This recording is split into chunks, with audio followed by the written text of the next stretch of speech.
Sexualidade é um tema que muitos evitam na igreja, mas que o mundo explora sem vergonha.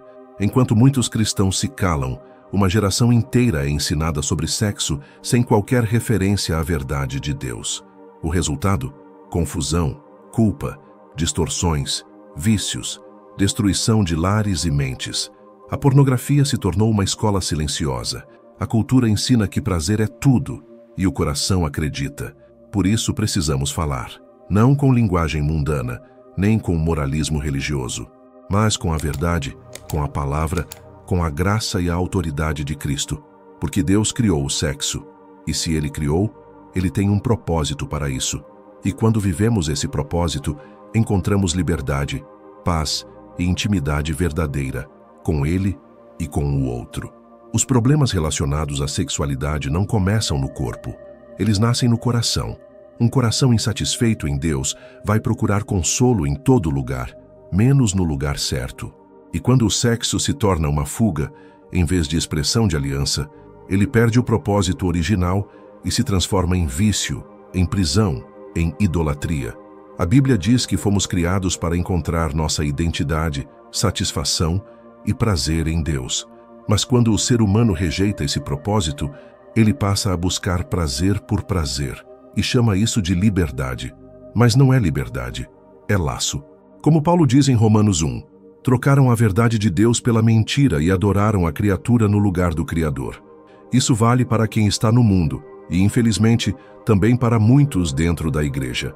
Pessoas que até confessam a fé, mas carregam práticas, pensamentos e costumes que não foram renovados pela palavra. E aqui a gente começa a perceber. O problema não é só o mundo que está lá fora, é o mundo que ainda está dentro da gente. É o tanto de comportamento comum que carregamos, sem perceber que, na prática, eles contradizem o evangelho que dizemos crer. E é nesse ponto que surgem perguntas como: mas pastor, e se for só entre marido e mulher, tá errado ir a um motel? É uma pergunta honesta, mas que revela algo mais profundo. A tentativa de manter práticas comuns da cultura e encaixá-las na vida cristã, desde que não seja tecnicamente pecado. Mas quem ama a Deus não vive no limite do permitido.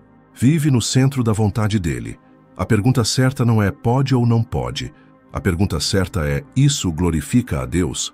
O que um motel representa no imaginário coletivo? Um ambiente marcado por encontros secretos, adultério, erotismo desconectado de aliança. Mesmo que o casal seja casado, o local carrega um tipo de atmosfera, não apenas física, mas espiritual, que não combina com o caráter de um lar cristão. Paulo diz: todas as coisas me são lícitas, mas nem todas convêm. 1 Coríntios 10, 23. A intimidade entre marido e mulher é santa. Não precisa ser moldada pela estética do mundo. Não precisa de cenário imoral para ser viva. Precisa de verdade, entrega e reverência. Casamento cristão não precisa de um quarto com espelho no teto. Precisa de um quarto com temor no coração. Outro ponto que sempre surge quando falamos sobre sexualidade é: quando e como devemos falar sobre isso com nossos filhos? E essa é uma pergunta que exige sabedoria, porque tanto o excesso quanto a omissão podem ferir. Alguns pais, por zelo, tentam preservar a inocência ao máximo.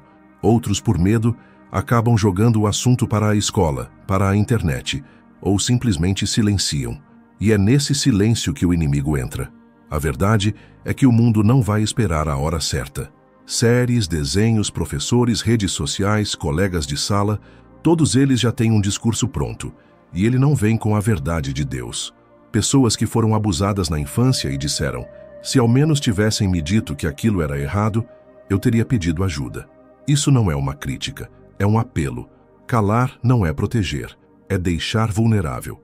Agora, isso não significa erotizar a infância. Falar sobre sexualidade com crianças não é encher a cabeça delas com imagens, termos ou detalhes impróprios. É ensinar com pureza, com amor, com limites, de forma gradual e bíblica. Uma criança precisa ouvir: só o papai, a mamãe ou o médico podem tocar em você, e só em momentos certos. Se alguém fizer ou falar algo que te deixa desconfortável, você pode contar, sempre. Isso não rouba a inocência, isso guarda a inocência. Isso coloca a verdade antes que a mentira chegue. O ensino sobre sexualidade, dentro de um lar cristão, precisa vir com sensibilidade, mas também com coragem. Porque se os pais não falarem, o mundo vai falar. E quando o mundo fala, ele não ensina, ele confunde. O mundo trata o sexo como se fosse apenas prazer físico entre dois corpos. Mas para Deus, a intimidade entre um homem e uma mulher no casamento vai muito além do toque. Ela envolve alma, espírito e aliança. Quando Paulo fala sobre o sexo em 1 Coríntios 6, ele diz algo que deveria nos fazer parar. Ou não sabeis que o que se une à prostituta forma um só corpo com ela? Porque, como se diz, os dois serão uma só carne. Isso significa que o sexo une, não só o corpo, mas algo mais profundo, invisível, espiritual. Por isso tanta gente carrega culpas, traumas, comparações, fragmentos emocionais de relacionamentos que pareciam casuais. Porque o sexo deixa marcas que não são vistas, mas sentidas. Sexo não é só uma ação, é uma entrega. E fora da aliança do casamento, essa entrega sempre cobra um preço. O plano de Deus foi outro desde o início. Ele criou a intimidade sexual como uma expressão visível de uma aliança invisível. Um vínculo que une duas vidas num pacto diante dele. É por isso que o sexo no casamento não é sujo, nem vergonhoso. É santo, protegido e abençoado. Mas quando trazemos para o quarto conjugal uma mentalidade moldada por filmes, pornografia e padrões do mundo, a intimidade perde sua essência. O corpo vira ferramenta, o prazer vira prioridade e o vínculo deixa de ser espiritual para se tornar apenas mecânico. Casais que vivem assim acabam se desconectando e começam a procurar novidades, inovações, acessórios, como se o que Deus criou precisasse de um aperfeiçoamento. Mas talvez o que está faltando não é criatividade, é espiritualidade, é presença, é verdade. Quando o casal ora junto, serve um ao outro, se entrega com propósito e temor, o sexo se torna mais do que prazer, se torna uma forma de culto, um reflexo da graça e uma linguagem de amor que o mundo não consegue entender, porque não vem da carne, vem do espírito. É natural que diante de uma intimidade desgastada ou monótona, muitos casais busquem reacender a chama. E é aí que entram as famosas sugestões. Fantasias, brinquedos, jogos, vídeos, tudo com uma justificativa aparentemente inofensiva. É só entre nós dois, estamos casados. Qual o problema? Mas a pergunta não é se algo é excitante. A pergunta é se é santo.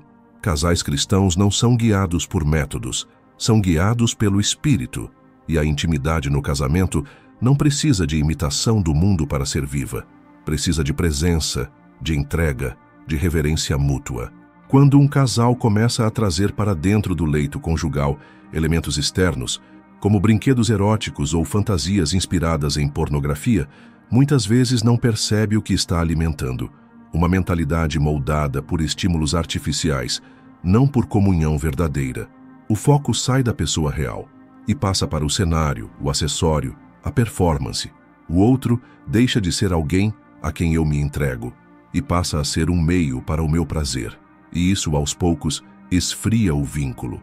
Porque nada que vem da carne consegue sustentar o que só o Espírito pode manter vivo. Paulo escreve em Hebreus 13:4, digno de honra entre todos seja o matrimônio, bem como o leito sem mácula, ou seja, sem corrupção, sem distorção, sem interferência daquilo que desonra a pureza original.